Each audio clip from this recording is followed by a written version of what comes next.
তুই একটু পরে খাস, কিচেন থেকে এনে দিতে হবে তো, কিছু লাগে যদি। উপমা একটা চেয়ার শক্ত করে ধরে দাঁড়িয়ে রইল। নিজেকে কাঠের পুতুলের মতো লাগছে। এত অসহায় কেন সে? স্বামীর সংসার কপাল থেকে চলে গেলে কি মানুষের জীবন এরকমই হয়ে যায়? এরকম ভাঙাচোরা একটা জীবন।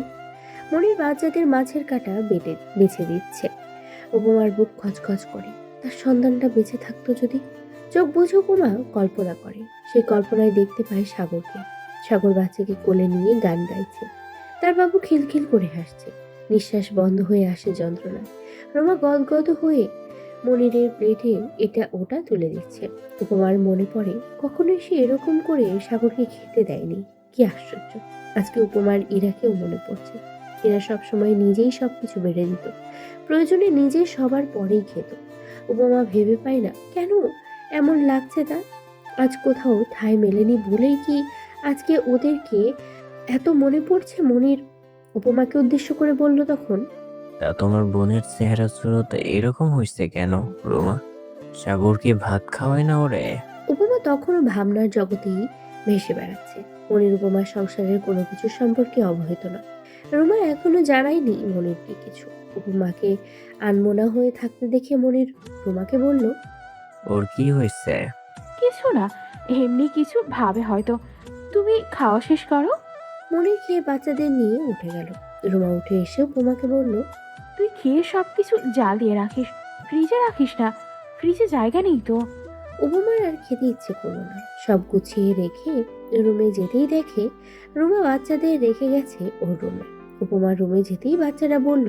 খালামণি, আম্মু বলেছে আজ তোমার সাথে ঘুমাতে। উপমা বুঝতে পারে সবকিছু, অথচ তার কেমন হিংসে হচ্ছে। মনিরের পাশে রুমাকে উপমার কিছুতেই সহ্য হচ্ছে না।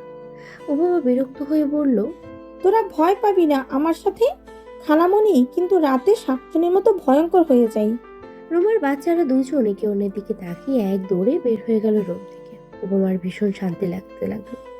নিজের জামাইয়ের লগে লুতুপুতু করবে, উপমা তা হতে দেবে না। রুমের লাইট বন্ধ করে মনির সবে মাত্র রুমার উপরে উঠেছে, সেই মুহূর্তেই দরজায় বাচ্চাদের শব্দ পেল। তড়িঘড়ি করে মনির নেমে আসে। রুমা পরনের কাপড় ঠিক করে রুমের লাইট দিয়ে দরজা খুলতেই বাচ্চারা হুড়মুড় করে ভেতরে ঢোকে।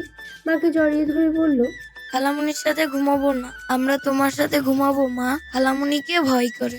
কিসের ভয়? ওটা আমাদের খালামণি তো, তোমাদের কত আদর করে জানো না? কেন এমন করছো? না না, খালামণি বলেছে রাত হলে নাকি খালামণি শাকচুন্নি হয়ে যায়, তখন যদি আমাদের মেরে ফেলে। রুমা হেসে বলল। ধুর পাগল, তোর খালামণি তোদের বোকা বানিয়েছে। আয় আমার সাথে। রুমা বাচ্চাদের নিয়ে যায় উপমার কাছে। উপমা বিছানায় বসে আছে। রুমা ভেতরে এসে বলল। তুই ওদের কি বলছিস উপমা? উপমা হেসে বলল। আরে আপা, তোর বাচ্চাদের সাথে দুষ্টুমি করছিলাম, ওরা তো আমার কথা না বুঝে ছুটে পালিয়ে গেল। আর এসব বাজে বাজে কথা বলিস না ওদের, ওরা ছোট মানুষ, ভয় পাবে। বাচ্চাদের বুঝিয়ে সুঝিয়ে রুমা শুইয়ে দেয় বিছানায়। এরপর উঠে বের হয়ে যাওয়ার সময় উপমা ডাক দিয়ে বলল। আপা, হুম। আমার সাথে কেন এমন করলি? রুমা বুঝতে না পেরে বলল। কেমন করছি? আমারে কেন সংসার করতে দিলি না আপা? রুমা ঘুরে তাকায় উপমার দিকে। তারপর অবাক দৃষ্টিতে তাকিয়ে বলল। কি বললি? তোকে আমি সংসার করতে দেইনি? আমি দেইনি নাকি তুই নিজের দোষে নিজে করতে পারিস নাই? আমি না হয় বুঝতে পারিনি, কখনো কি বুঝিয়েছিস আমাকে? তুই কি আমাদের বাচ্চাদের সমান যে তোকে বোঝাতে হবে? কি বুঝিস না তুই? জামাই বুঝোস, জামাইয়ের সাথে শুইতে জানোস, বাচ্চা পয়দা করতে জানোস, তাহলে এসব জানোস না? উপমার গলা শুকিয়ে আসে। অনেক কিছু বলতে ইচ্ছে করে উপমার। ধরা গলায় বলল। এর বাইরেও একটা সংসারে অনেক কিছু থাকে আপা, জামাইয়ের সাথে শুইতে সবাই জানে, তাই বলে সংসার সবাই বোঝে না।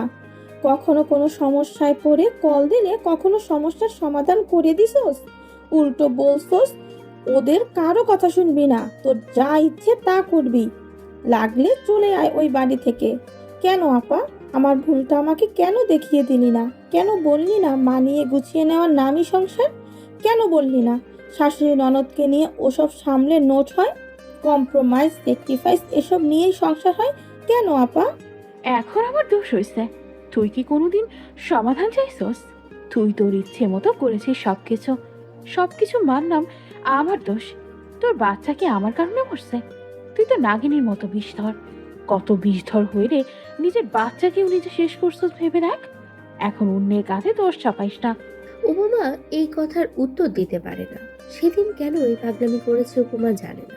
সে তো বোঝেনি এভাবে তার কলিজার টুকরো শেষ হয়ে যাবে। বরং ভেবেছিল সাগরকে কবজা করতে পারবে। যাকে কবজা করার জন্য এত প্রচেষ্টা চালিয়েছে সে আজ কোথায়? কাউকেই তো উপমা ধরে রাখতে পারলো না। রুমা বের হতে গিয়ে দেখে মনির এসে দাঁড়িয়ে আছে দরজার বাহিরে। সব কথাই মনিরের কানে গেছে। রুমা স্বামীকে দেখে আর কিছু বলল না। মনির বিছানায় গায়ে এলিয়ে দিয়ে বলল, তোমার বোনের কি সংসার ভেঙে গেছে? হুম।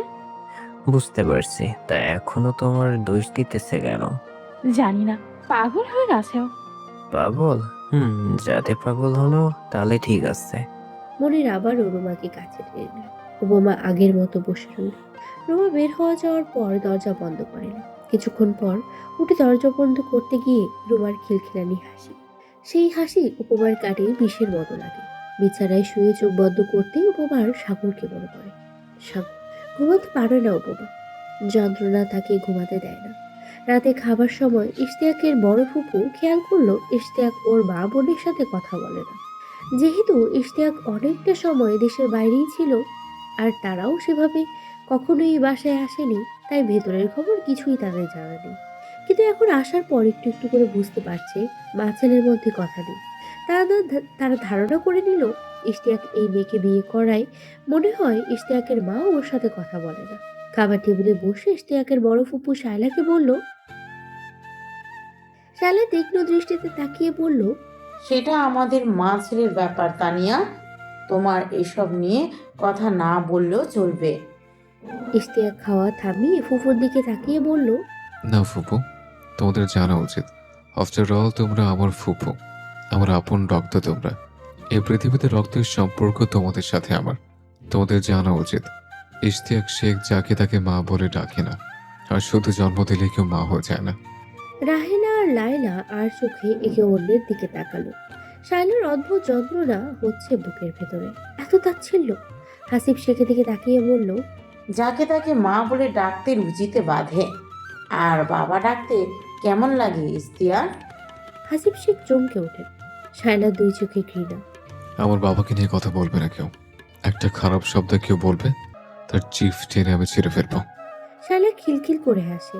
সেই হাসিতেই হাসিব শেখের হাঁসফাঁস লাগে। শায়লা ছেলের দিকে তাকিয়ে কোমল গলায় বলল, খুব শীঘ্রই তোমার চোখ খুলে যাবে ডিয়ার, জাস্ট ওয়েট। ইশতিয়াক উত্তর দিল না। রাতটা অদ্ভুত শান্ত। চারিদিকে নিস্তব্ধতা, এমন যে নিজের নিঃশ্বাসের শব্দটাও ভারী লাগে। নিজের রুমের বারান্দায় বসে আছে হাসিব শেখ, হাতে এক কাপ চা।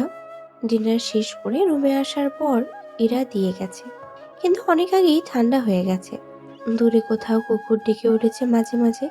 সেই আওয়াজও যেন আজ তার মন খারাপের সঙ্গে তাল মিলিয়ে কাটছে।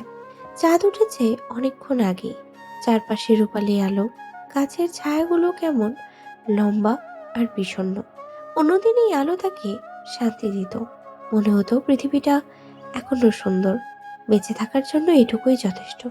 কিন্তু আজ সবকিছুই উল্টো। এই আলো কেমন বিরক্তিকর লাগে। মনে হয় যেন তার অপরাধকে প্রকাশ করে দিচ্ছে সবার সামনে। চা ঠান্ডা হয়ে গেছে, বাতাসে ভেসে এসেছে ফুলের গন্ধ। অথচ সেই ঘ্রাণেও আজ তার কোনো প্রশান্তি নেই। মনে হয় পৃথিবীটা এমনই, সবকিছু আগের মতোই থাকে। শুধু মানুষ বদলে যায়, অনুভূতি বদলে যায়। যাদের আলো তার মুখে পড়ে, আর সে তাকিয়ে আছে শূন্যতায়, নিঃশব্দ, নিঃসঙ্গ, ক্লান্ত। জ্যোৎস্নার আলোয় ডুবে থাকা পৃথিবীটা আজ তার কাছে কেবল এক নির্দয় সাদা শূন্যতা, মৃত্যুপুরীর মতো লাগছে। বেডরুমের দরজাটা মৃদু শব্দ তুলেই খুলে গেল মনে হচ্ছে। হাসিব শেখ কান পাতলেন, কোনো শব্দ হচ্ছে না। জল শক্ত করে উঠে হাসিব শেখের। শায়লা এসেছে। একমাত্র শায়লাই পারে এরকম নিঃশব্দে হাঁটাচলা করতে, চতুর্পথের মতো। রঙিন চেয়ারটা টেনে বসে শায়লা হাসিব শেখের মুখোমুখি। শায়লার চোখের কোণে ভেজা ভাব। হাসিব শেখ একতলা থুতু নিক্ষেপ করেন শায়লার পায়ের সামনে। শায়লা মুচকি হেসে বলল, এরকম জ্যোৎস্না রাতে আমার ভীষণ কষ্ট হয় হাসিব, ভীষণ রকম কষ্ট। মনে হয় এই পৃথিবীতে আমার কিছুই নেই, আমি ভীষণ একা একজন মানুষ। ইচ্ছে করে তখন কেউ একজন আমাকে বুকে টেনে নিক, কেউ আমাকে শক্ত করে জড়িয়ে ধরে বলুক, আমি আছি তোমার জন্য। এই জ্যোৎস্নার সাথে আমি ভেসে যাই, এলোমেলো হয়ে যাই, আমি হারিয়ে যাই। আমি আমার পাশে কাউকে পাই না হাসিব, কাউকে না। হাসিব শেখ নিজের চেয়ারটা ঘুরিয়ে ভেতরে চলে আসতে নিলেন। এই ছলনা বইয়ের এসব ছলনা তিনি আর ভুলবেন না, কিছুতেই না। শায়লা আটকায়, মোহনীয় সুরে বলল, আমার অনেক কষ্ট হাসিব, তুমি আমাকে একটু ভালোবাসা দাও। আজ কত বছর পার হয়ে গেছে, তোমার এই ঠোঁটের স্পর্শ, তোমার দুই হাতের স্পর্শ, তোমার উন্মাদনা, কিছুই আমি পাই না। আমাকে আজ একটু তোমার করে নিবে? যার সাথে আমার মনের সম্পর্ক বেঁচতে গেছে বহু কাল আগে, তার সাথে শারীরিক সম্পর্ক আমার কাছে হারাম। আজকে হারাম লাগছে? প্রথম দিন কি বেশি আরাম লেগেছিল? মানুষ মাত্রই ভুল শাইলা, সেই ভুলের ঊর্ধ্বে কেউ নাই। তাহলে আমারটাও তো ভুল হাসিব, কেন ক্ষমা করতে পারছো না? তোমার কাছে আমার কিছু চাইতেও ঘৃণ্য লাগে। আমার রুম থেকে বের হয়ে যাও, আর পারলে আমার জীবন থেকেও। আমি একটা দিন শান্তিতে বাঁচতে চাই তোমার চিন্তা ছাড়া। বলেছি না, তোমার গলার কাটা হয়ে থাকবো আমি আজীবন। এটাই তো তোমার শাস্তি। প্রিয়তম, তুমি কি করবে? তোমার এই অসহায়ত্বই আমার প্রতিশোধ। হাসিব শেখ কিছু বলতে যাবেন তার আগেই শুনতে পেলেন উপর থেকে কোমল গলায় গান ভেসে আসছে। চাঁদনি পশর রেখে আমায় স্মরণ করে, কে আইসা দাঁড়াইছে গো আমার দুয়ারে। তাহারে চিনি না আমি, সে আমারে চেনে। ইরার গানের গলা মিষ্টি। ইশতিয়াকের মনে হয় শুধু মিষ্টি না, বরং মিষ্টতা বোধ হয় অনেক বেশি। নিজের এই ভাবনায় ইশতিয়াকের ভীষণ হাসি পায়। কাউকে ভালোবাসলে মানুষ বোধ হয় এরকম পাগল হয়ে যায়, নাকি ইশতিয়াক এরকম পাগল হয়ে যাচ্ছে দিন দিন? তা না হলে কেন একটা মানুষের সবকিছুতেই সে এত মুগ্ধ হয়? গান গাইতে গাইতে ইরার দুই চোখ ভিজে উঠল। বুকের ভিতরে সব স্মৃতি মাথা চাড়া দিয়ে উঠল। সব যন্ত্রণার কথা মনে পড়ে যাচ্ছে একে একে। বাবার কথা, আপার কথা। আব্বা মারা গেল বড় আপা মারা যাওয়ার কয়েক মাস পরে। আপা মারা যাওয়ার শোক আব্বা সামলাতে পারেনি। ইরার মনে আছে, আব্বা চাকরি বাকরি সবকিছুই ছেড়ে দিল। সারাদিন শুধু হতাশাই করত। কেন কোনো কিছু না ভেবে এই বিয়ে দিল? একটা বিয়েতেই মেয়েকে বাড়ি ছাড়া করলো, তারপরে দুনিয়া ছাড়া। এরা চিৎকার করে আব্বাকে ডেকে বলতে ইচ্ছে করে, আব্বা দেখো, একটা বিয়েতে তোমার ইরাকেও বাড়ি ছাড়া হতে হলো। মেয়েদের বিয়ের পর নাকি মায়েরা সব সময় চায় মেয়েরা বাবা বাড়ি আসুক, অথচ আমার কপাল দেখো, আমার মা জানতেও চায় না আমি বেঁচে আছি নাকি। কেন এমন অবাকা হলাম আমি আব্বা? আলকুচি ইরার চোখ বুঝে ইশতিয়াক জিজ্ঞেস করলো, কি হয়েছে ইরাবতী, এরকম কাঁদছো কেন? আমার আব্বার কথা মনে পড়ছে অনেক। নিজের বলতে আমার যে আর কেউ নেই আপনি ছাড়া। আমি থাকলে তোমার এই দুনিয়ার কাউকে দরকার হবে না, কাউকে না। তোমার সব দুঃখ আমি ভুলিয়ে দেব। ইরাকে নিজের বুকে টেনে নেয় ইশতিয়াক। ইরা মন খুলে কাঁদে। রিমিকে কল দিল শায়লা। হনুফাকে দিয়ে পুরো শরীর মেসাজ নিতে নিতে আরামেই চোখ বুঝে শায়লা বলল, কি ব্যাপার, কোনো খবর নেই কেন তোমাদের? রিমি আতঙ্কিত হয়ে গেল শায়লার কথা শুনে।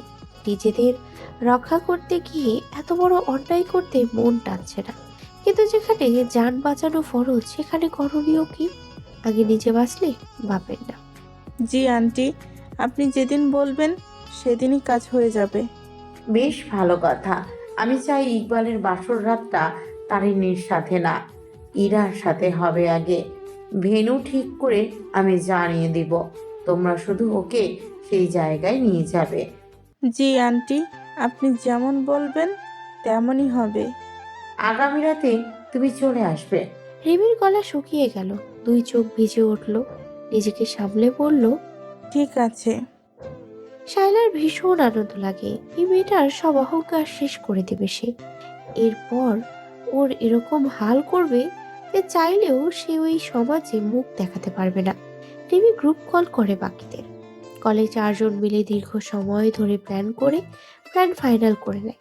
ইকবাল ড্রিঙ্কস করতে বসেছে বেশ আয়োজন করে। হরেক রকমের কালেকশন আছে তার। সবকিছু নিয়ে আয়েশ করে বসেছে ছাদে। এরকম জ্যোৎস্না রাতে ইরা মেয়েটা যদি পাশে থাকতো, ইকবালের ভ্রম জন্মে। মনে হয় তার পাশে ইরা এসে বসেছে। ইকবাল প্রবল আবেগে স্পর্শ করতে চায় ইরাকে। বাতাসের সাথে মিলিয়ে যায় এরা। বুকের ভেতরে যন্ত্রণা মাথা চাড়া দিয়ে ওঠে দ্বিগুণ বেগে। নিষিদ্ধ জিনিসের প্রতি ঝোঁক যেন আরো বেড়ে যাচ্ছে ইকবালের। রাগ সামলাতে না পেরে বোতল একটা আছড়ে ভেঙে ফেলে ইকবাল। মুহূর্তেই পুরো ছাদ কাচের টুকরো দিয়ে ভরে যায়। ফোনের শব্দে ইকবালের ঘোর কাটে। ক্লারা কল দিয়েছে। খুব নোংরা একটা গালি দিয়ে ইকবাল সম্বোধন করে ক্লারাকে। ক্লারা 2 চোখ ভেজা। মিষ্টি হেসে ক্লারা বলল, একটা গুড নিউজ আছে ইকবাল। কোন বালের খবর দিবি তুই? ক্লারা বুঝতে পারল না এই কথার মানে। তবে যা দেখলো তাতে ইকবালের নেশার ঘোর কেটে গেল এক মুহূর্তের জন্য। ক্লারা আহ্লাদি হয়ে বলল, you are going to be a dad. What the hell are you talking about? Clara নিভু প্রদীপের শিখার মতো দপ করে নিভে গেল। সে বুঝতে পারছে ইকবালের কথার মানে, কিন্তু ইকবাল নিজেই তাকে বলেছিল যদি কখনো তাদের বেবি চলে আসে তাহলে ইকবাল সানন্দে তাকে গ্রহণ করবে। ক্লারা ইকবালকে হারাতে চায় না, কিছুতেই না। ক্লারার অবশ্য প্ল্যান ইকবাল বিড়িতে যাওয়ার পর থেকেই চলছিল। ইকবাল জঘন্য গালাগালি করে কল কেটে দিল। 2 দিন পর বিয়ে, অথচ ওর মাথায় ইরা ছাড়া আর কিছুই নেই। শায়লাকে কল দিল ইকবাল।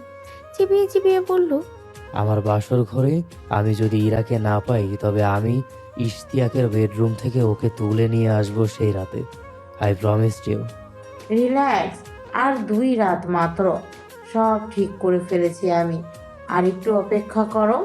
ইকবাল কল রেখে অস্থির হয়ে ছাদে হাঁটতে থাকে। ইকবালের গায়ে হলুদ আজকে। গায়ে হলুদের আয়োজন করা হয়েছে বাসার ছাদে। চারিদিক থেকে অতিথি আর অতিথি এসে ভিড় জমিয়েছে শেখ বাড়িতে। ইশতিয়াক কারোর সাথে ফোনে কথা বলছে। এরা চুপচাপ শোনার চেষ্টা করছে, বোঝার চেষ্টা করছে, কিন্তু এত দ্রুত কথা বলছে ব্রিটিশ অ্যাকসেন্টে যে এরার কিছুই বোধগম্য হচ্ছে না। গায়ে হলুদের আয়োজন কেমন হয়েছে তা ইশতিয়াক এরা দুজনের কেউই জানে না। ইশতিয়াকের কথায় আর কান না দিয়ে এরা হনুফা আর রেনুকে ডেকে পাঠায়। কাজ করতে করতে দুজনেরই অবস্থা খারাপ। বিশেষ করে বড় ম্যাডামের 2 বোন এত ঝামেলা করে সবকিছুতেই যে ভীষণ ধকল যায়। এরার ডাক শুনে দুজনেই আসে এরা রুমে। দুজনের হাতে এরা 2টো প্যাকেট তুলে দিল। হনুফা রেনু একে অন্যের মুখের দিকে তাকিয়ে ইরাকে জিজ্ঞেস করলো, খুলে দেখো নিচে গিয়ে। দুজনেই নিচে নেমে এলো ব্যাগটা নিয়ে। নিচে এসে খুলে দেখে দুজনের ব্যাগেই 2টো করে 4টা শাড়ি। আনন্দে হনুফার কান্না এসে গেল। এ বাড়িতে কাজ করে অনেক বছর ধরে, কিন্তু এই ম্যাডামের মতো এরকম আদর কেউ করেনি ওদের। ছোট ম্যাডাম এসেছে কয়দিন হলো, অথচ তার ব্যবহারে কথায় ওদের প্রতি আন্তরিকতা অনুভব করে দুইজনেই। হনুফার মনে হলো ছোট ম্যাডামকে একটা ধন্যবাদ বলে আসা উচিত। ইশতিয়াকের কথা শেষ হতেই ইরা বলল, আপনি কি সুন্দর করে ইংরেজি বলেন। তুমিও শিখে যাবে ওখানে থাকতে থাকতে। আমি তোমাকে নিয়ে যাবো ওখানে। আমার চোখের সামনে ছাড়া তুমি কোথাও সেফ না। আপনি ভীষণ পজেসিভ মানুষ। কারণ আমার বউ একটাই, আর তার জন্য আমি সব করতে পারি। ইশতিয়াক ইরাকে কাছে টেনে নিয়ে বুকের সাথে জড়িয়ে ধরে বলল, আমি বোধহয় পাগল হয়ে যাবো এরা। আমি বুঝতেছি না আমি কেন এরকম উন্মাদনা ডুবে যাচ্ছে। তোমাকে 1 সেকেন্ডের জন্য চোখের আড়াল করতে ইচ্ছে করছে না আমার।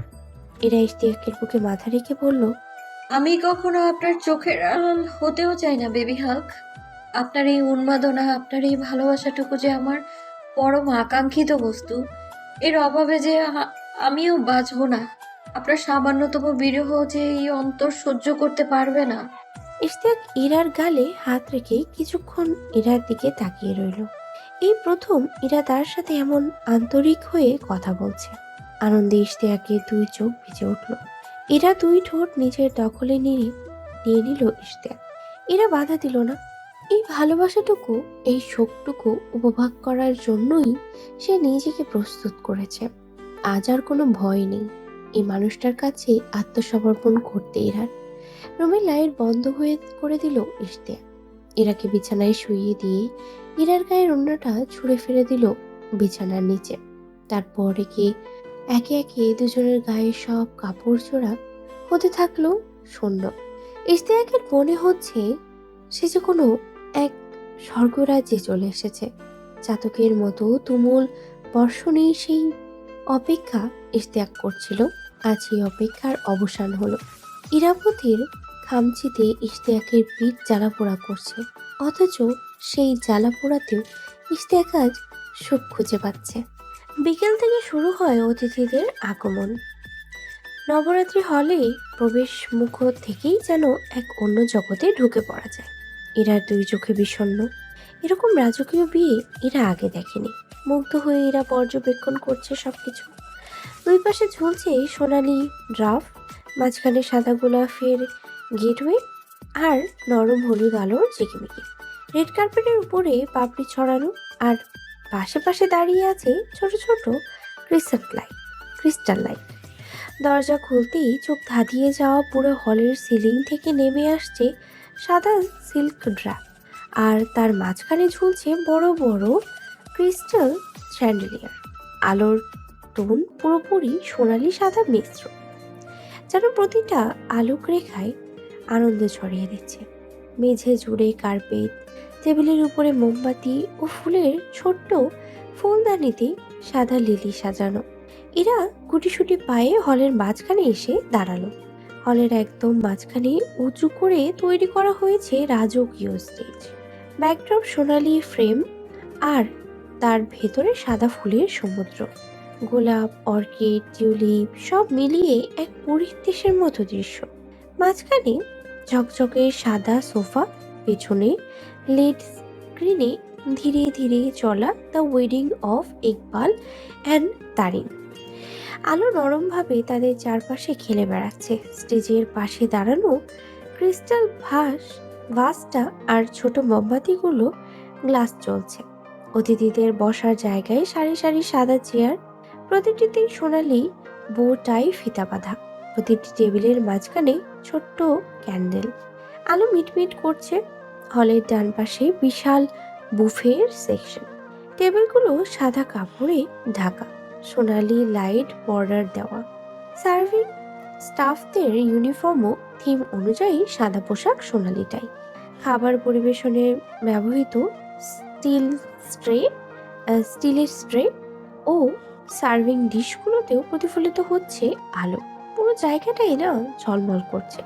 এক পাশে তৈরি করা হয়েছে ফটোবুথ, সাদা ব্যাকগ্রাউন্ডে লেখা ফরএভার বিগিনস হিয়ার, আর চারপাশে সোনালি ফ্রেম, ফুলের মালা আর পর্দা ঝুলছে। অতিথিরা ছবি তুলছে, হাসছে, আনন্দ করছে। পুরো পরিবেশেই একটা লাক্সারি, শান্ত ও ভালোবাসায় ভরা অনুভূতি। রাত বাড়ার সঙ্গে সঙ্গে আলো একটু উষ্ণ হয়ে ওঠে।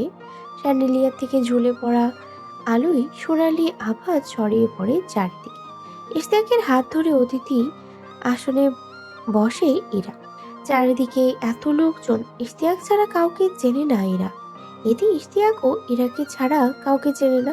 কিছুক্ষণ পর যখন কোণে প্রবেশ করে, তখন পুরো হলের আলো এক মুহূর্তেই নিভে গিয়ে শুধু একটা স্পটলাইট পড়ে তার উপরে।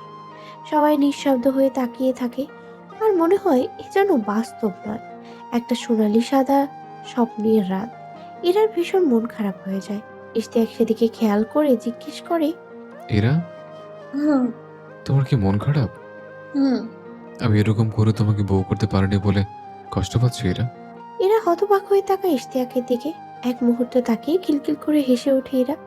তারপর ইশতিয়াকের হাত ধরে বলল, জানেন, আমার কখনোই এরকম কোনো স্বপ্ন ছিল না, কিংবা না তো এই অনুষ্ঠান দেখে বিন্দুমাত্র কষ্ট হচ্ছে। আমি একজন বিশ্বস্ত জীবন সঙ্গী চেয়েছি, যাকে পেলে জীবনে 12 মাসই বসন্ত হয়ে থাকে, যে আগলে রাখতে জানে, যেমন করে গাছ কাটা দিয়ে আগলে রাখে তার গোলাপ ফুলকে। তবে আমার অন্য কারণে কষ্ট হচ্ছে। এই মেয়েটার জীবনটা এত আয়োজন করে তছনছ করে দেওয়ার কি খুব দরকার ছিল? মেয়েটাও নিশ্চয়ই অনেক স্বপ্ন নিয়ে নতুন জীবন শুরু করতে এসেছে। এরপর যখন সে দেখবে জীবনে প্রচুর অর্থ সম্পদ থাকার পরেও সামান্য পরিমাণ মানসিক সুখ সে পাচ্ছে না, তখনই সে বুঝতে পারবে সে হেরে গেছে।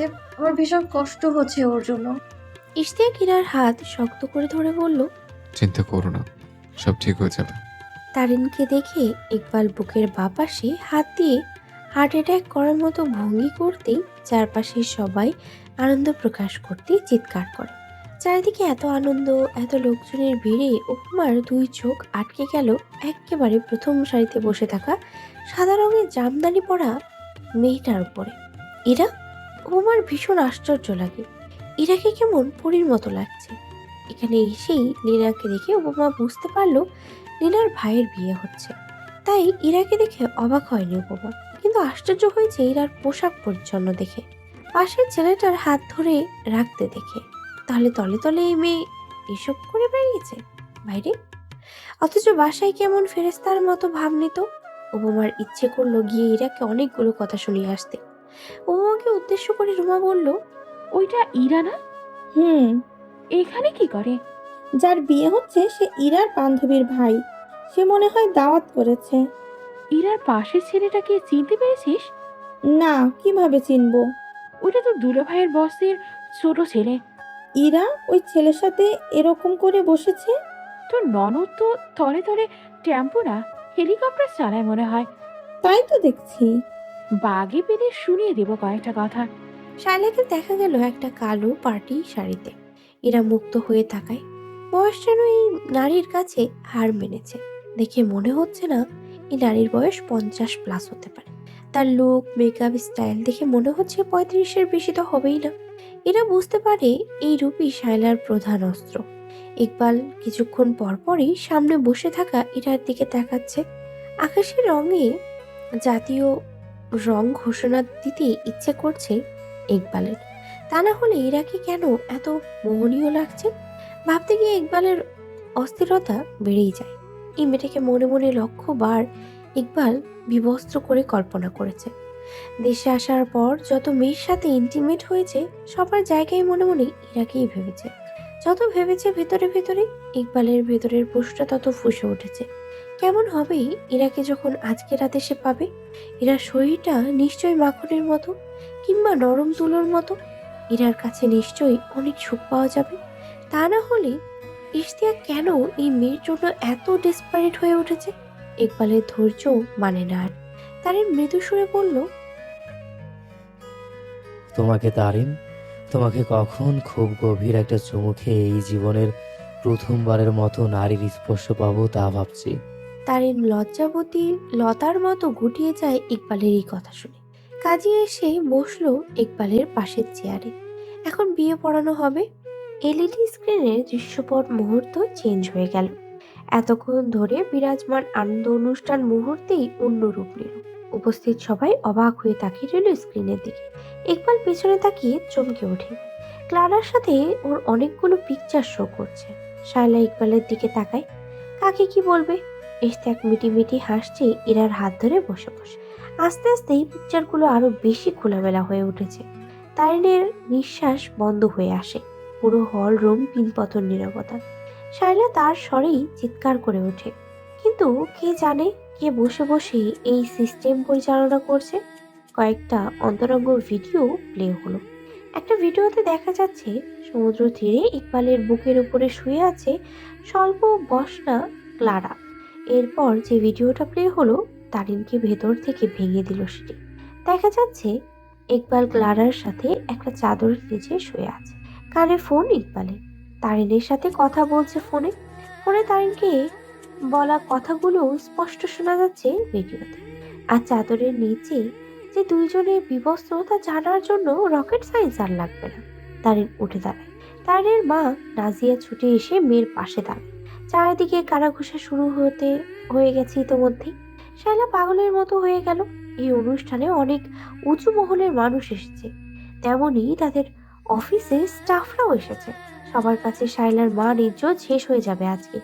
তারিনের বাবা এগিয়ে এসে শায়লার সামনে দাঁড়িয়ে চিবিয়ে চিবিয়ে বলল, আপনার ছেলে চরিত্র এত নোংরামি শেখ?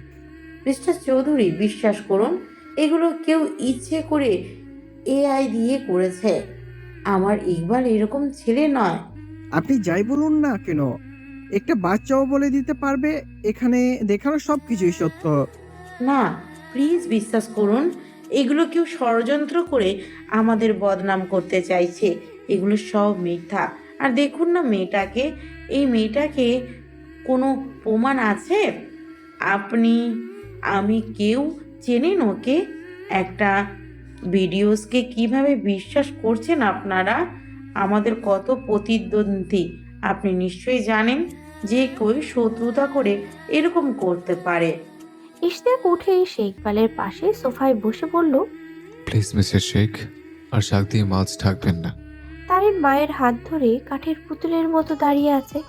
এতদিন ধরে বুনতে থাকা সব স্বপ্ন তার এভাবে ভেঙে গেল এক নিমিষে। এরকম একটা চরিত্রহীন ছেলের সাথে বাবা তার বিয়ে ঠিক করেছে। তারিন যেন কাঁদতেও ভুলে গেল। শালা চিৎকার করে ইশতিয়াককে বলল, গেট লস ইস্টিয়া, আমার মাথা নষ্ট করো না তুমি। মাথা নষ্ট হওয়ার এটা তো প্রাথমিক স্টেজ মিসেস শেখ। এখন যে আসবে তাকে দেখলে মাথার জায়গায় থাকবে না। ইশতিয়াক ফোন কানে নিয়ে কাউকে ডাকলো। 1 মিনিটের মধ্যেই দেখা গেল একটা নীল জিন্স আর শার্ট পরা মেয়ে এগিয়ে আসছে। ইকবাল চমকে উঠল। ক্লারা চলে এসেছে। ক্লারা এগিয়ে এসে সবার সামনে ইকবালকে শক্ত করে জড়িয়ে ধরে বলল, I missed you deeply, sweetheart. Even our little one is still going inside me. Missed you so much. বিনা মেঘে বজ্রপাত হলো যেন। শায়লা আর কোনো কথা বলতে পারল না। ইকবাল নিজেও চুপ করে দাঁড়িয়ে রইল। ইরার ফোন বেজে উঠল। রিমি কল করেছে। ইরা রিসিভ করতেই শুনতে পেল অত্যন্ত ব্যস্ত ভঙ্গিতে রিমি বলছে, ইরা, নীলি সুসাইড অ্যাটেম্প্ট করেছে, প্লিজ তাড়াতাড়ি তুই আয়। চমকে উঠে ইরা উঠে দাঁড়ায়। ইশতিয়াককে কয়েকবার ডেকেও সাড়া পেল না। অগত্যা ইরা একা একাই বেরিয়ে গেল। ইরা হলের বাইরে আসতেই বাসার ড্রাইভার এগিয়ে এলো ইরার দিকে। এগিয়ে এসে ইরাকে বলল, আসুন ম্যাডাম, গাড়িতে উঠে বসুন। ইরা দ্রুত পায়ে ড্রাইভারের সাথে এগিয়ে গেল। ড্রাইভার গাড়ি পার্ক থেকে বের করে নিয়ে আসে। ইরা নিজের পার্সটা খুলে ফোন বের করে রিমিকে কল দিল কোথায় আসবে জিজ্ঞেস করার জন্য। রিমি কল রিসিভ করলো না। ইরা অধৈর্য হয়ে ওঠে। ইশতিয়াককে কল করতে যেতেই একজোড়া কোমল হাত ইরার নাকে একটা রুমাল চেপে ধরে। বিস্মিত হয়ে ইরা মানুষটার দিকে তাকায়। কোনো প্রতিক্রিয়া করার আগেই ইরার জ্ঞান হারিয়ে যায়।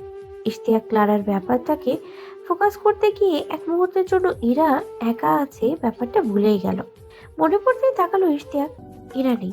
ইশতিয়াকের বুক কেঁপে ওঠে। আচমকা ইরা বলে চিৎকার করে ওঠে ইশতিয়াক।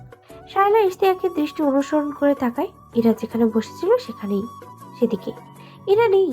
শায়লা 2 ঠোঁট মৃদু প্রসারিত হয়ে ওঠে। এত অশান্তি যন্ত্রণার মাঝেও শায়লার শান্তি লাগে। ইকবাল নিজেও কেমন শান্তি লেগে ওঠে।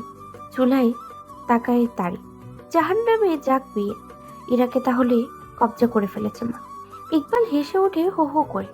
ইশতিয়াক ইকবালের হাসি দেখে শিউরে ওঠে। কেমন পশুর মতো হাসছে ইকবাল। ছুটে এসে ইকবালের গলা চেপে ধরে বলল, আমার এটা কোথায়? ইকবাল মুচকি হেসে বলল, আমি বিয়ে করতে এসেছি রে ভাই, তোর বউয়ের খবর আমি কিভাবে জানবো? কয়েকজন এসে 2 ভাইকে থামালো। তারিন বিস্মিত হয়ে তাকিয়ে রইল। এটা কেমন পরিবার? ইকবাল ঠোঁট গোল করে শেষ দিতে লাগলো আস্তে আস্তে, যেন সে ভীষণ আনন্দিত। বিয়েটা ভেঙে গেল, অথচ কারোর মধ্যে কোনো লজ্জা, ভয়, অনুশোচনা কিছুই দেখতে পেল না তারিন। ইশতিয়াক এদিকে ওদিকে সব দিকে খুঁজতে লাগলো ইরাকে। কোথাও ইরা নেই। ইশতিয়াককে পাগলের মতো ছুটতে দেখে ইকবালের ভীষণ আনন্দ হচ্ছে। হেরে যাওয়া বাজি জিতে গেছে ইকবাল। আনন্দ তো হবেই। উপস্থিত অতিথিরা সবাই নিজেদের মতো খাওয়া দাওয়া করে চলেছে। তারিন রীতিমতো কাঁপছে আতঙ্কে। শায়লা নামক এই ভদ্রমহিলা আর তার বড় ছেলে দুজনেই তারিনের কাছে সাইকো মনে হচ্ছে। তা না হলে কোনো সুস্থ মানুষ এরকম স্বাভাবিক থাকে কিভাবে? এরকম অভিযোগের পরেও তারিনের ক্লারার জন্য মায়া হচ্ছে। সেই সাথে বেচারা মেয়েটা এত দূর থেকে ছুটে এসেছে, অথচ তার গর্ভের বাচ্চাটা কখনোই বাবার পরিচয় পাবে না। শালা মিষ্টি সুরে ইকবালকে ডেকে বলল, চলো ইকবাল, এরকম একটা বিয়ে ভেঙে গেলে কিচ্ছু হবে না। তুমি এর চেয়েও ভালো মেয়ে ডিজার্ভ করো। তারিনের বাবা ক্ষুব্ধ হয়ে বলল, আপনার নামে আমি মামলা করব। আমাদের সাথে প্রতারণা করেছেন, আমার মানহানি করেছেন। শায়লা হেসে বলল, বেস্ট অফ লাক মিস্টার, যা পারেন করেন। শুধু একটা কথা জানিয়ে দিই, মামলা আপনি করবেন, টাকা আপনি ঢালবেন, জিতবো আমি। তারিনের মা স্বামীর হাত চেপে ধরে বলল। ইশতিয়াক বেশ কিছুক্ষণ খোঁজাখুঁজি করার পর একটা জায়গায় ধপ করে বসে পড়ল। যা করার ইকবাল করেছে, এই ব্যাপার ইশতিয়াক নিশ্চিত। ইশতিয়াক উঠে পড়ে ইকবালের পিছু নিতে। ইশতিয়াক ভেবেছিল ইকবাল নিশ্চয়ই ইরাকে কোথাও আটকে রেখেছে, নিশ্চয়ই সেখানে যাবে ইকবাল, সেই ভেবেই ইকবালের পিছু নেয়। কিন্তু হতাশ হয়ে যায় যখন দেখে ইকবালের গাড়ি বাসার দিকেই গেছে। ইশতিয়াকের বুক ভেঙে যায় যন্ত্রণায়, ডানা ভাঙা আহত পাখির মতো চিৎকার করে ইরার নাম ধরে ডাকতে থাকে ইশতিয়াক। নিজের রুমে বারান্দায় সকাল থেকে বসে আছে হাসিব শেখ। ইশতিয়াকের আর্তনাদ তার কানে যাচ্ছে। বারান্দার গ্রিলের ফাঁক দিয়ে শূন্যের দিকে তাকিয়ে আছে হাসিব শেখ। আকাশে একটা একাকী চিল উড়ে বেড়াচ্ছে। হাসিব শেখ সেখানেই নিজেকে কল্পনা করে মনে মনে। খানিক পরে ইশতিয়াক ছুটে এলো হাসিব শেখের কাছে। উদ্ভ্রান্তের মতো মুখের দিকে তাকিয়ে হাসিব শেখ একটা কঠিন সিদ্ধান্ত নিলেন আজকে। ইশতিয়াক বাবার পায়ের কাছে লুটিয়ে পড়ে বসে পড়ল। হাসিব শেখ কোমল গলায় বলল, কি হয়েছে? বাবা, আমি এটাকে পাচ্ছি না বাবা। ও কোথায়? আমার এটাকে খুঁজে এনে দাও। আমার এটার এক বিন্দু ক্ষতি হলে আমি সবকিছু শেষ করে দেব। আল্লাহর কসম বাবা, এরার চুল পরিমাণ ক্ষতি যে করবে তাকে আমি এই দুনিয়ার শেষ প্রান্ত থেকে হলে খুঁজে এনে আমি তাকে শেষ করে দেব। অস্থির হইও না, কোথাও গেছে হয়তো ইরা। না বাবা, এরা আমাকে না বলে কোথাও যাবে না। আমার এরাকে চাই, আমার এরাকে আমার সুস্থ অবস্থায় ফিরে পেতে চাই। ওর এক ফোঁটা ক্ষতি আমি হতে দেব না। আজকে শেখ ফেলাতে রক্তের বন্যা বইয়ে দেবো আমি, মনে রেখো। হাসিব শেখ এক মুহূর্ত ছেলের দিকে তাকিয়ে থাকলেন। ইশতিয়াকের দুই চোখে আগুন জ্বলছে যেন। ইশতিয়াক উঠে যায় হাসিব শেখের রুম থেকে। হাসিব শেখ হনুফাকে ডেকে পাঠালেন, তিনি উপরে যাবেন। ইশতিয়াক থানায় ছুটল মিসিং রিপোর্ট করতে। হাসিব শেখ শায়লার রুমের দরজায় নক করলেন। স্টাডি রুম থেকে শায়লা বেরোয় এলো। বাইরে হাসিব শেখকে দেখে শায়লা বিস্মিত হলো, মুচকি হেসে বলল, কি ব্যাপার, হঠাৎ করে আমার বেডরুমের সামনে? এতদিনে ইচ্ছে করছে বুঝি? তোমার সাথে আমার কথা আছে শাইলা, তোমার রুমে আসো। কি কথা? আমি স্টাডি রুমে বসবো কিছুক্ষণ, তুমি স্টাডি রুমে আসো। হাসিব শেখ শায়লার সাথে স্টাডি রুমে ঢুকলো। শায়লা দরজা বন্ধ করে দিল। ইরার যাতে এক চুলও ক্ষতি না হয় শাইলা, আমার ইশতিয়ারের প্রাণ বোমরা ইরা। ওর ক্ষতি হলে ইশতিয়াক কাউকে ছেড়ে দিবে না। আশ্চর্য, ইরার ক্ষতির কথা আমাকে বলছো কেন তুমি? আমি সেসবের কি জানি? শাইলা, ইরা কোথায় আছে সেটা তুমি আর ইকবাল সবচেয়ে ভালো জানো। ইরাকে ছেড়ে দাও, অঘটন ঘটিও না, নিস্তার পাবে না কেউ। ইশতিয়াক রক্তের বন্যা বয়ে দিবে বলেছে। ইশতিয়াক যখন বলেছে তাহলে সেটা করবে, সেটা আমার থেকে তুমি ভালো করেই জানো। শায়লা খিলখিল করে হাসতে হাসতে বলল, দেখো হাসিব শেখ, ইরা, ইশতিয়াক, ইকবাল সহ আমরা একই জায়গায় ছিলাম। তোমার আদরের পুত্রধন তখন ক্লারা নামের ওই বিদেশি মেয়েটাকে নিয়ে এসে আমার ছেলের বিয়েটা ভেস্তে দিল। আমরা তখন ওখানেই কথা বলছি। সেখান থেকে ওই মেয়েটা নিজেই কোথায় গেছে তার আমি কি জানবো বলো ডার্লিং? হাসিব শেখের চোয়াল শক্ত হয়ে ওঠে। কঠোর সুরে বলল, তুমি ইরাকে 20 মিনিটের ভিতরে বের করে না আনলে আমার চেয়ে খারাপ কেউ হবে না। ইশতিয়াক ফিরলে আমি ওকে বলে দিব সব কিছুর পিছনে তুমি আছো।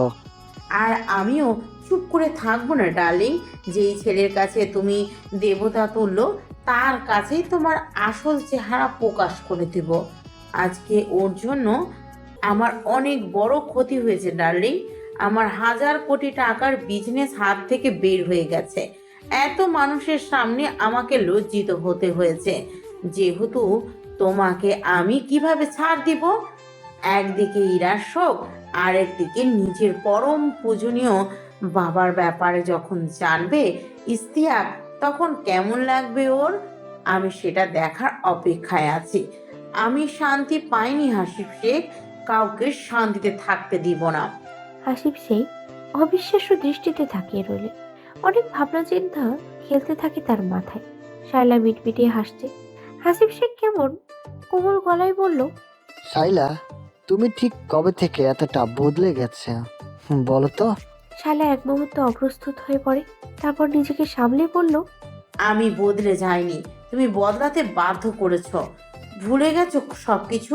সমস্যা নেই, ইস্তিয়াকের সামনে যখন সবকিছু বলবো তখন সব মনে পড়ে যাবে তোমার। হাসিব শেখ চোখ বন্ধ করে বসে রইলেন হুইল চেয়ারে হেলান দিয়ে। ইশতিয়াক যখন জানবে শায়লাকে এই নোংরা খেলায় তিনি নিজের হাতেই নামিয়েছেন, নিজের হাতেই সাজিয়ে দিয়েছেন তিনি শায়লাকে, সেই দিন কি ইশতিয়াক তাকে আর বাবা বলে ডাকবে? শায়লার জন্য ইশতিয়াকের চোখে যে ঘৃণা তিনি দেখেছেন তার জন্য কি তেমনই দেখবেন? ছেলের চোখে নিজের জন্য ঘৃণা থেকে হাসিব শেখ কিভাবে বাঁচবেন? তিনি তো এখনই জিন্দা লাশ হয়ে আছেন। তখন হাসিব শেখ শিউরে ওঠে। শায়লা তো নিষ্ঠুর কাজ করবে। হাসিব শেখ অনেকক্ষণ চুপ করে থাকলেন। শায়লা কিশোরীর মতো ঋণ রিডিয়ে সরে হাসছে। হাসিব শেখ মুগ্ধ হতে চাইলেন, কিন্তু ঘৃণায় তার শরীর রিডি করে উঠল। শায়লার এই চাঁদপানা মুখের দিকে তাকিয়ে হাসিব শেখ নিজের সিদ্ধান্তে চূড়ান্ত করলেন। ঘড়িতে এখন রাত 9টা বাজতে আর 7 মিনিট বাকি। এনার জ্ঞান ফিরেছে। আধো আলোয় সামনে একটা চেয়ারে বসে থাকা বিশাল দেহী মানুষটাকে দেখে এনার দেহে প্রাণ এলো। যাক, ইশতিয়াক আছে তার পাশে। এরা উঠে বসতেই গমগমে গলায় মানুষটা বলল, ফাইনালি তোমাকে পেলাম ইরা। শিউরে ওঠে এরা। এটা তো ইশতিয়াকের গলার আওয়াজ নয়, এটা তো ইকবাল। ইকবাল উঠে রুমের সবগুলো লাইট জ্বালিয়ে দিল। চোখ ধাঁধানো আলোয় ইরার বুক কেঁপে ওঠে। ইকবাল? সেই নোংরা মানুষটার হাতেই তাকে পড়তে হলো তাহলে? ইরার গলা শুকিয়ে আসে। এই বিপদের জন্যই তো সে অনেক আগেই প্রস্তুতি নিয়ে রেখেছিল। তাহলে এখন এত ভয় পাচ্ছে কেন? এরা চোখ বন্ধ করে গভীর শ্বাস নেয়। সে ভীত না, কেন এত অস্থির হচ্ছে? ইকবালকে কিছুতেই এরা ভয় পাবে না। ভয় পেলে এরা হেরে যাবে। এরা জানে এরা হারতে চায় না। ইকবালের দিকে তাকিয়ে শান্ত স্বরে এরা বলল, কি চান আপনি? ইকবাল ইরার পাশে এসে বসে। ইরার দিকে হাত বাড়াতেই ইরা এক লাফে পিছিয়ে গিয়ে বলল, আগে কথা শেষ হোক আপনার সাথে। আমাকে যেহেতু ধরে এনেছেন, সেহেতু আপনার পরিকল্পনা যা আছে সেটা বাস্তবায়ন করবেন জানি। তাহলে এখনই আমায় স্পর্শ করবেন না। আরো কিছুক্ষণ আমাকে আমার স্বামীর জন্য পবিত্র থাকতে দিন। ইকবাল খিলখিল করে হাসে। হাসতে হাসতে ইকবালের চোখে পানি চলে আসে। এই মেয়েটা কি ভয়ঙ্কর সুন্দর একটা কথা বলল। ইকবাল হাসি থামিয়ে বলল, আফসোস হচ্ছে ইরা, আজ তোমার কথা শুনে মনে হচ্ছে তোমার মতো পবিত্র একটা মেয়ে যদি আমার বউ হতো, কিংবা এই তুমি যদি আমার হতে। তার জন্য আপনাকেও তো চরিত্রবান হতে হতো। আপনি কি তা? ইকবালের চোয়াল কঠিন হয়ে ওঠে। আলমারি থেকে একটা শপিং ব্যাগ এনে ইকবাল বলল, এই নাও, এখানে একটা শাড়ি আছে ইরা, পরে নাও। বেনারসি শাড়ি। আজ আমার বাসর হওয়ার কথা ছিল। একটা বেনারসি পরে কেউ আমার জন্য অপেক্ষা করতো এখানে। আমার ইচ্ছে ছিল বাসর রাতে তারিন নয়, তুমিই থাকবে আমার বিছানায়। তাই পূর্ণ হয়েছে আজকে। এরা কিছুক্ষণ চুপ করে থাকে। এদিক ওদিক তাকিয়ে এরা বলল, এটা কোথায় এনেছেন আপনি আমায়? ইকবাল হাহা করে হেসে বলল, কেন এরা? সেসব জেনে কি করবে? ভয় নেই, তোমাকে আমি মেরে ফেলবো না। একবার ইউজ করে তোমাকে আমি সেই জায়গায় দিয়ে আসবো যেখানে তুমি 1000বার ব্যবহৃত হবে। ইশতিয়াকের জীবনের সব সুখ আমি মাটির সাথে মিশিয়ে দিব, প্রমিস। আপনি সুখী হবেন তো তাতে? ইকবাল আনমনা হয়ে যায়। আনমনা হয়ে বলে, জানোইরা, একটা সময় ছিল যখন আমি ভাবতাম আমি ভীষণ সুখী। পোশাকের মতো একটার পর একটা নারী চেঞ্জ করি। আমার মনে হতো ইশতিয়াকের জীবন ভীষণ পাঞ্চে। ওকে আমার ভীষণ বোকা মনে হতো। না আছে ওর জীবনে অ্যালকোহল আর না আছে নারী। কিন্তু ও যখন তোমাকে বিয়ে করে, আমার সামনে দিয়ে যখন দেখি ও তোমার আশেপাশে ঘুরছে, যখন তখন তোমার কাছে চলে যাচ্ছে, আমার না হিংসা হতে থাকে। এখন আমার মনে হয় আমি ভীষণ কষ্টে আছি ইরা। আমার কেউ নেই। কেন আমি নষ্ট হলাম ইরা? কেন ইশতিয়াকের মতো পাঁচশে জীবন হলো না আমার? তাহলে তো তোমার মতো একটা মিষ্টি বউ পেতাম আমি। আমার ভীষণ কষ্ট হয় ইরা। নিজেকে জীবনটা ছন্ন ছাড়া মনে হয়। তুমি ইরা, শুধু তুমি এর জন্য। তাই কি আছে তোমার মাঝে ইরা? কেন আমার কাছে মনে হয় তুমি সেই অগ্নিশিখা যার টানে আমি আগুন পোকার মতো ছুটে যেতে চাই? কেন এত নারীকে ছোঁয়ার পরেও মনে হয় তোমার মতো সুখ কেউ দিতে পারবে না? শারীরিক সুখ না শুধু, সেই সাথে মনে হয় তোমার কাছে বোধহয় স্বস্তিও পাবো আমি। হীরা, সব ছেড়ে দিয়ে চলো। তুমি আমাকে একটু স্বস্তি দাও, আমি ভালো হয়ে যাব, ভীষণ ভালো হব, প্রমিস। ইরা ঘৃণায় মুখ বাঁকিয়ে বলল, আপনার লজ্জা করে না? নিজের আপন ছোট ভাইয়ের বউয়ের সাথে এরকম কথা কিভাবে বলেন আপনি? আমি ইশতিয়াককে ভালোবেসেছি, মরণ পর্যন্ত এরা শুধুমাত্র ইশতিয়াকের হয়ে থাকবে। আমি জানি না আজকে আমার সাথে কি হবে। আমার আল্লাহর উপর সবচেয়ে বেশি ভরসা। তিনি জীবনের সব বড় বিপদ থেকে আমায় বাঁচিয়েছেন।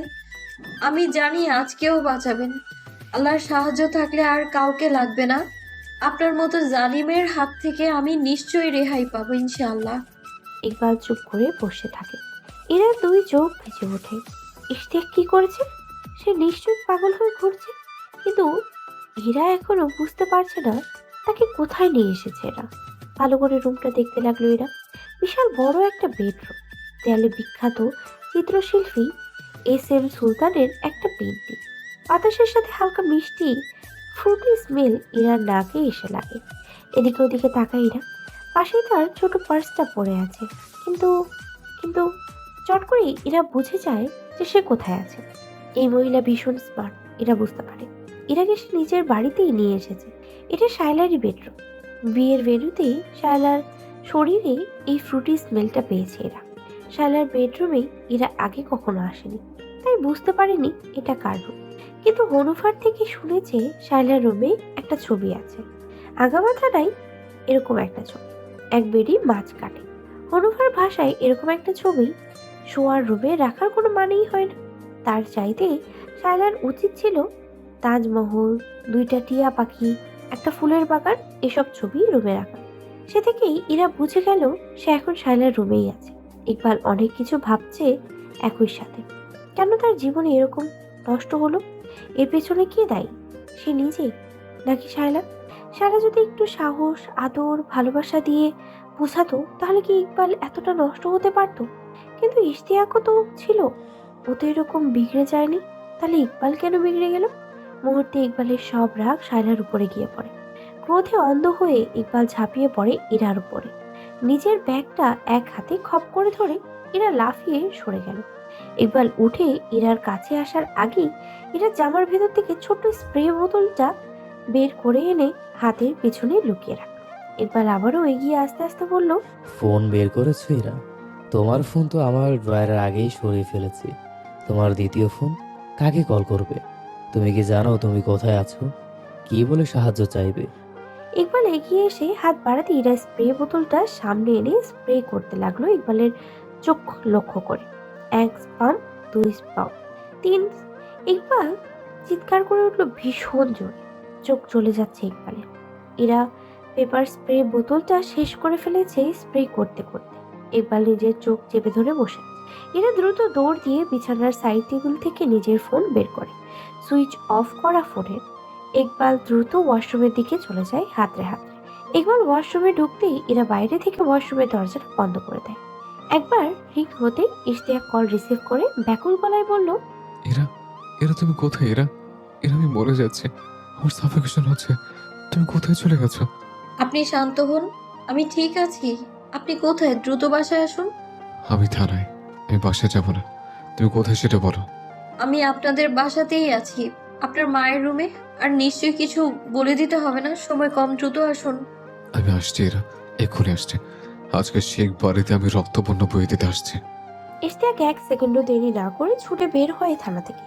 হাসিব শেখের রুমে এসে তার আলমারি থেকে তার লাইসেন্স গানটা বের করে নেয় ইশতিয়াক। তারপর 2 লাফে ছুটে যায় উপরের দিকে। আত্মীয় স্বজনেরা তেমন কেউই নেই, ইশতিয়াকের ফুপুরা 2 জন ছাড়া। শায়লার রুমের দরজায় লাথি মারতে শুরু করে ইশতিয়াক। সেই সাথে গলা ফাটিয়ে ইরাকে ডাকে। শায়লা স্টাডি রুম থেকে দৌড়ে বেরিয়ে এলো। পেছন পেছন হাসিব শেখও এলো। ভেতর থেকে ইরা দরজা খুলে দিতেই ইশতিয়াক ইরাকে শক্ত করে বুকে টেনে নেয়, যেন বহু বছর পর নিজের প্রাণ ফিরে পেয়েছে ইশতিয়াক। আকুল হয়ে কাঁদে ইশতিয়াক ইরাকে জড়িয়ে ধরে। ইকবাল কোথায়? এরা আজকে আমার হাতের মৃত্যু হবে। ও কোথায়? আপনি শান্ত হন। হাতে পিস্তল নিয়ে কেন দাঁড়িয়ে আছেন? আগে এটা রাখুন, আমি বলছি। না এরা, এই অনুরোধ আমি রাখবো না তোমার। শায়লা এগিয়ে এসে বলল, কি পাগলামি করছো তুমি? গান রাখো। আপনি একটা কথা বলবেন না। আপনি প্লিজ সরুন এখান থেকে। আমার মাথা ঠিক নেই, আমি যে কোনো কিছু করে ফেলতে পারি। হাসিব শেখ এগিয়ে এসে বলল, ইশতিয়াক, আমি থানায় কল করেছি, পুলিশ লিগ্যাল অ্যাকশন নিবে। তুই মাথা ঠান্ডা কর বাবা। আমি কসম করেছি আজকে ইকবালের রক্তে আমার হাত রাঙাবো। আমাকে কি আটকাতে পারবে না? ওই জানারটা কোথায় এরা? রুমের কোথায় ইকবালকে না দেখে ইশতিয়াক ওয়াশরুমের দরজায় ছিটকিনি বাইরে থেকে খুলে দিল। ভেতর থেকে ইকবাল সব কথোপকথন শুনতে পেল, কিংবা কে জানে, হয়তো ইচ্ছে করেই অপেক্ষা করলো ভেতরে ইশতিয়াক আসার জন্য। তা না হলে নীনা যখন রুমে এসে ইরাকে সার্চ করে, ইকবালকে জানিয়েছে ইরার কাছে পেপার স্প্রে আছে। ইকবাল তো চাইলে তখনই ওটা সরিয়ে রাখতে পারতো। ইকবাল হামলে পড়লে পারতো ইরার উপর, যখন ইরা সেন্সলেস ছিল। ইকবাল নিজেই এই অদ্ভুত ব্যবহারটা বুঝতে পারছে না। কেন শেষ সময়ে এসে তার মন বিদ্রোহ জানিয়েছে এই ফুলের মতো পবিত্র মেয়েটাকে নষ্ট না করতে। তার মতো পাপী, তার মায়ের মতো নোংরা একজন মানুষের জন্য এদের দুজনের জীবন শেষ হয়ে যাক, ইকবাল শেষ পর্যন্ত তা হতে দিতে চায়নি বলেই বোধ হয় ইরাকে জানিয়ে দিয়েছে এরার ফোন ড্রয়ারে রাখা আছে। ইশতিয়াক ইকবালের দিকে গান তাক করে ধরল। এরা এগিয়ে এসে ইকবালের আরেক হাত চেপে ধরে বলল, না প্লিজ না, ওনাকে পুলিশের হাতে তুলে দিন। আপনি এই কাজটা করলে আমাদের দুজনের জীবন নষ্ট হয়ে যাবে। এমন প্রতিশোধ নিতে গিয়ে আপনি আর আমি ভুগবো। প্লিজ মাথা ঠান্ডা করুন। ইরা ইশতিয়াকের হাত থেকে গানটা নামিয়ে নেয়। ইকবাল ধীর পায়ে শায়লার বেডের দিকে যায়। সবাইকে ঠেলে শায়লা ভেতরে ঢুকে আসে। ইকবালের দিকে তাকিয়ে চোখের ইশারায় জানতে চায় এই ছোট লোক মেয়েটার অহংকার শেষ করে দিয়েছে কিনা ইকবাল। এতক্ষণ টয়লেটে অপেক্ষা করতে করতে ইকবাল নিজের প্ল্যান সাজিয়ে নিয়েছে। 0.1% দ্বিধা ছিল তার মধ্যে কাজটা করবে কিনা, কিন্তু এই মুহূর্তে শালার এমন প্রশ্ন শুনে ইকবাল শতভাগ নিশ্চিত হয়ে গেল। এরা শক্ত করে ইশতিয়াককে জড়িয়ে ধরে আছে। বাইরে পুলিশের গাড়ি এসে থেমেছে। শায়লার সাইলেন্স করা গানটা বের করে ইকবাল। এরপর শায়লা কিছু বুঝে ওঠার আগেই পয়েন্ট ব্ল্যাঙ্ক রেঞ্জ থেকে শুট করে শায়লার মাথায়। চমকে ওঠে ইশতিয়াক, ইরাকে শক্ত করে জড়িয়ে ধরে। পুরো বাড়ির সবাই চমকে ওঠে। নিচ থেকে কয়েক জোড়া পা দ্রুত উঠে আসছে। বুট জুটোর শব্দ আরো কাছে শোনা যাচ্ছে। ইকবাল ইরাকে উদ্দেশ্য করে বলল, সরি ইরা, তোমার একটা চুলও আমি স্পর্শ করিনি, কিন্তু তোমাকে তোমার ইশতিয়াকের জন্যই আমি পবিত্র রেখেছি। তোমার মতো পবিত্র ফুলকে আমার নোংরা হাত দিয়ে ফুলসিত করিনি, তোমার সেন্সলেসের সুযোগ নিয়েও। একটা কথা বলে যাই ইরা, আবার যদি মানব জন্ম পাই তাহলে আল্লাহর কাছে চাইব আমার জীবনের যেন তোমাকেই দেয়। তখন তোমার ভালোবাসা পাবার ভীষণ লোভ জন্মেছে যে আমার। ঠিক কতটা ভালোবাসতে পারলে আমার ভাইয়ের মতো একটা ছেলে তোমাকে তার জীবন মনে করতে পারে আমি জানি না। আমার ভীষণ জানার ইচ্ছে ইরা, পরজন্ম বলে কিছু নেই ইরা, আমি জানি। তবুও কোথাও যদি আবারও সুযোগ হয়, তুমি একবার আমার হইও।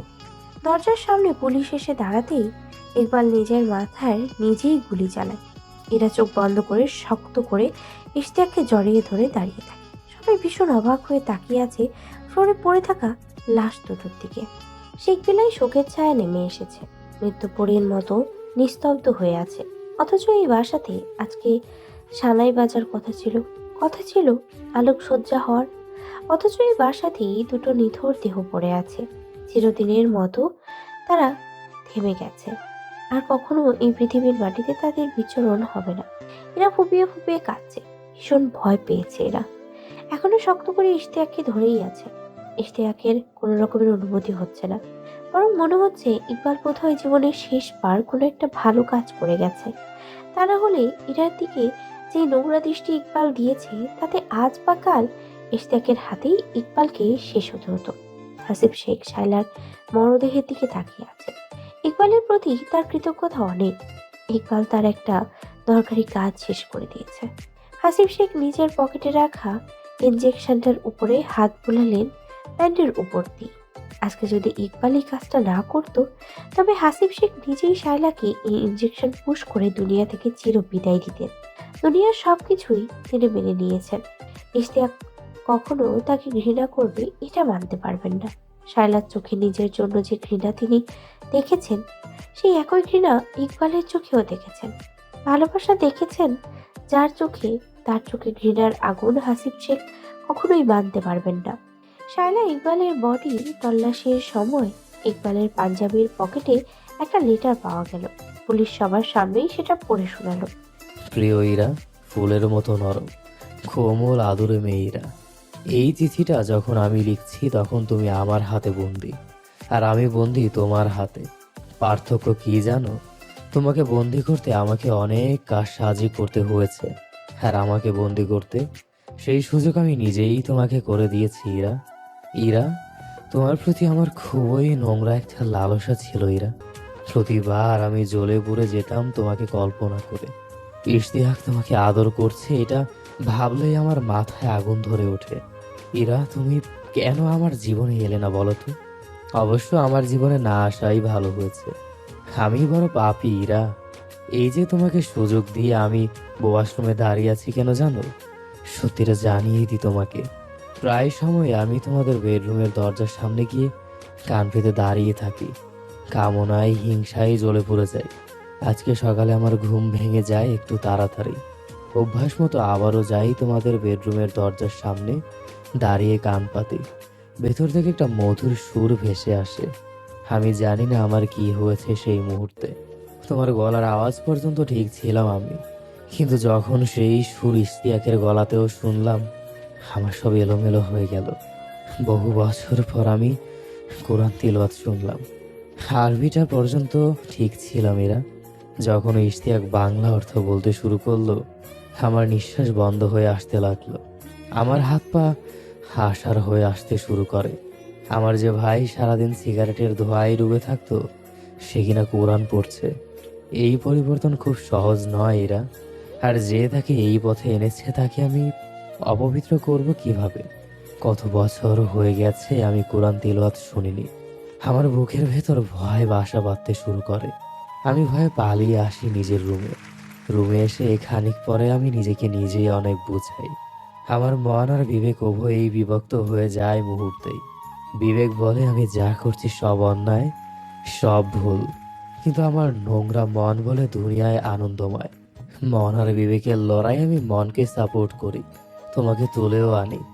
অজ্ঞান হয়ে শুয়ে থাকা তোমার উপর ঝাঁপিয়ে পড়ার জন্য আমার মন আমাকে বারবার প্ররোচনা জোগাতে থাকে। আমার মনে পড়ে ইশতিয়াকের পড়া আল কোরআনের অর্থ। অবশ্যই যে ব্যক্তি পাপ করেছে এবং যার পাপ রাশি তাকে পরিবেষ্টন করেছে, তারই হবে জাহান নামের অধিবাসী। তারা সেখানে চিরকাল থাকবে। সূরা আল বাকারা ৮১।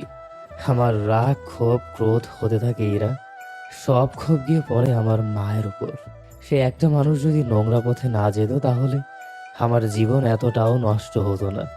আমি বোধহয় পাগল হয়ে যাচ্ছি এরা। আমি কি লিখতে নিয়েছি আর কি সব লিখছি।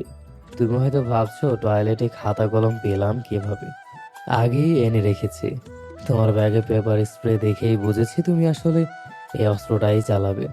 তবে একটা গোপন সত্যি কথা তোমাদের জানাতে চাই ইরা। আমার মা ভীষণ খারাপ একজন মানুষ, নোংরা চরিত্র তার। কিন্তু কেউ জানে না তাকে এই পথে নিয়ে এসেছে শুদ্ধ পুরুষ আমার বাবা হাসিব শেখ। শুরুটা বাবা করেছেন, যার জন্য আমার মার সেই পথ থেকে বের হয়ে আসতে পারেনি। হীরা, আমি যা লিখতে চাচ্ছি তা লিখতে পারছি না, আর যা লিখছি কেন লিখছি তাও বুঝতে পারছি না। এলোমেলো অনেক কিছু লিখেছি যেসবের কোনো দরকার ছিল না। লিখতে ভালো লাগছে তাই লিখছি। তোমার সাথে কথা বলতে ভীষণ ভালো লাগছে ইরা। এই চিঠিটা যখন তুমি পড়বে, ধরে নিচ্ছি তখন আমি আর এই দুনিয়ায় নেই। আমি এই দুনিয়ায় নেই ইরা। তোমার জীবনের একটা অভিশাপ হারিয়ে গেছে। খুশি হয়েছো নিশ্চয়ই। তোমাকে খুশি করতেই আমি আরেকজনকেও নিয়ে যাব এই দুনিয়া থেকে ইরা। তুমি যাতে এই দুনিয়ায় আমার ভাইয়ের সাথে সুখে থাকতে পারো বাকি জীবন, সেই সাথে বাকি জীবন যাতে আমাকে ভুলতে না পারো ইরা। ভালো থেকো আমার ভাইকে নিয়ে। এ জীবনে কারো ভালোবাসা পাইনি, চাইও নি।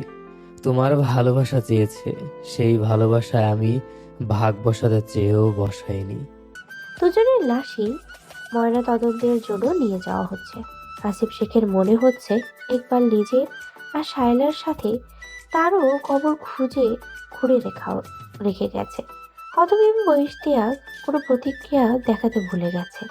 একের পর এক যা ঘটে যাচ্ছে তাতে ইশতিয়াক আর নিতে পারছে না। বিশ্বাস ভরসা শেষ আশ্রয় যখন নড়ে যায়, তখন বাক শক্তি হারিয়ে যায় অজানায়। এক হাতে ইরাকে শক্ত করে জড়িয়ে ধরে আছে ইশতিয়াক। বাবার মুখোশের আড়ালে এত নোংরা একটা চেহারা ছিল, অথচ ইশতিয়াকে কিনা আজীবন নিজের বাবাকে অসহায় ভেবে গেছে। জীবনে প্রথম বাবার বারের মতো ইশতিয়াকের মায়া হচ্ছে শায়লার জন্য। আহা বেচারা, এত ঘৃণা, এত অপমান পেয়েও কখনো ইশতিয়াকের সামনে আসিফ শেখের কুকীর্তি ফাঁস করেননি। হয়তো কখনো মনের কোনো এক করে আসিফ শেখ নামক মানুষটার জন্য একটু মায়া তার ছিল। তা না হলে কেন জানালো না তাকে? যাকে সে শ্রদ্ধার আসনে বসিয়ে রেখেছে, সে আসলে নিজেও একটা শয়তান। ইশতিয়াক চুপচাপ ইরাকে নিয়ে নিজেদের রুমে চলে গেল। ভিতরে তুমুল ঝড় বয়ে যাচ্ছে ইশতিয়াকের। আসিফ শেখ হরুফার সাহায্যে নিচে নেমে গেলেন। ইশতিয়াক কি করবে এখন ভেবেই তার গলা শুকিয়ে আসছে। জীবনে তো কেউই রইল না তার। এই পরিবারের ভেতরে এসব কিচ্ছা শুনে ইশতিয়াকের ফুপুরাও নিজেদের বাড়িতে চলে গেলেন। এতদিন সবার মনেই কিছুটা হিংসে ছিল এদের এত অর্থ করি দেখে, অথচ ভেতরে ভেতরে যে এদের নৈতিকতাতে ঘুণ ধরেছে, মানুষের চেহারার আড়ালে সবাই অমানুষ হয়ে আছে, তা কেউই জানতো না। এত অর্থ করি যদি মানুষটাকে হেদায়েতের পথ থেকে এত দূরে নিয়ে যায়, যেখানে গেলে আর ফিরে আসার রাস্তাই থাকে না, সেখানে গেলে চারিদিকে শুধু পাপ থাকে, সেই অর্থ করি নাই থাকুক, নাই হোক। এরার হাত ধরে ইশতিয়াক বলল,